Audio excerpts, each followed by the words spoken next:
एक phone call से दूसरे देशों की वॉर रुकवाने वाले पॉपा अपने देश में आतंकवादी हमला नहीं रुकवा पाए और अंधभक्त मुझसे कह रहे हैं कि ऐसी बातों पर राजनीति और सवाल मत करो।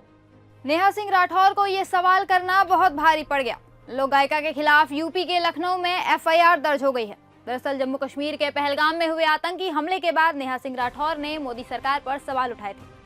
उन्होंने अपने वीडियो में पूछा था कि 2000 पर्यटकों की सुरक्षा के लिए पहलगाम में क्या व्यवस्था थी। देश में इतने बड़े हमले के बाद पीएम मोदी बिहार में रैली करने निकल गए। नेहा सिंह राठौर ने इस पर भी सवाल खड़े किए थे। अब मोदी सरकार से सवाल पूछने का गंभीर गुनाह करने के लिए लोक गायिका के खिलाफ मामला दर्ज कर लिया गया है। राठौर के खिलाफ न्याय संहिता की अलग अलग 10 धाराओं में प्राथमिकी दर्ज की गई है। इसके अलावा आईटी एक्ट की धारा भी जोड़ी गई है। राठौर पर भारत की एकता को खतरे में डालने के साथ धर्म के आधार पर अलग अलग समूहों के बीच शत्रुता को बढ़ावा देने और धार्मिक भावनाओं को ठेस पहुंचाने के आरोप लगे हैं। ये आरोप हम एफआईआर की धाराओं के आधार पर बता रहे हैं। बाकी अंधभक्तों ने तो नेहा सिंह राठौर को देशद्रोही का टैग दे दिया है। अब पूरा मामला कैसे शुरू हुआ और कैसे यहाँ तक चला आया, इस पर शुरू से बात करते हैं। दरअसल 22 अप्रैल को जम्मू कश्मीर के पहलगाम में आतंकी हमला हुआ, जिसमें 28 लोगों की जान चली गई। इसके अगले दिन नेहा सिंह राठौर ने अपने सोशल मीडिया पर एक वीडियो डाला, जिसमें उन्होंने मोदी सरकार से कई सवाल किए। साथ ही ये भी आरोप लगाया कि मोदी सरकार अब इस हमले का फायदा बिहार चुनाव में उठाएंगी। अपनी ही सरकार में हुए पुलवामा आतंकी हमले के शहीदों की मौत पर बेशर्मी से वोट मांगने वाला ये आदमी पहलगाम के पर्यटकों की मौत पर भी वोट मांगेगा और अंधभक्त इसे मास्टर स्ट्रोक बताकर वोट भी देंगे। नेहा सिंह राठौर की ये बात सच भी हो गई। हमले के एक दिन बाद ही पीएम मोदी बिहार में रैली करने पहुंच गए और वहां नीतीश के साथ बैठकर हंसी ठिठोली करते नजर आए। पर इस बात से कोई मतलब नहीं है। नेहा सिंह राठौर ने जो बात कही वो सच हो गई, ये जरूरी नहीं है। देश पर पड़ी इतनी बड़ी मुसीबत से मोदी सरकार ने चुनावी लाभ लेने की कोशिश की, ये भी जरूरी नहीं है। फिर जरूरी क्या है?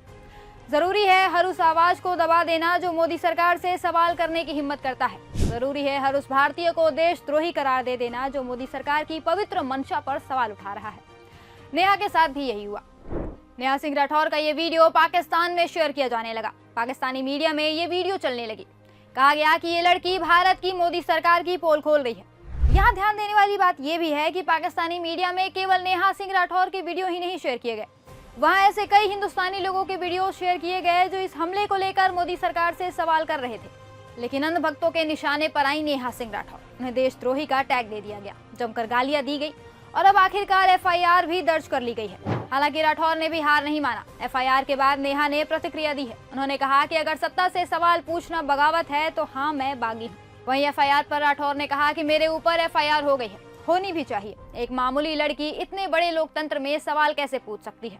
लोकतंत्र का साइज तो देखो, दुनिया का सबसे बड़ा लोकतंत्र है। अपनी इस पोस्ट में नेहा सिंह ने सीएम योगी और पीएम मोदी को एफआईआर के लिए धन्यवाद भी दिया है।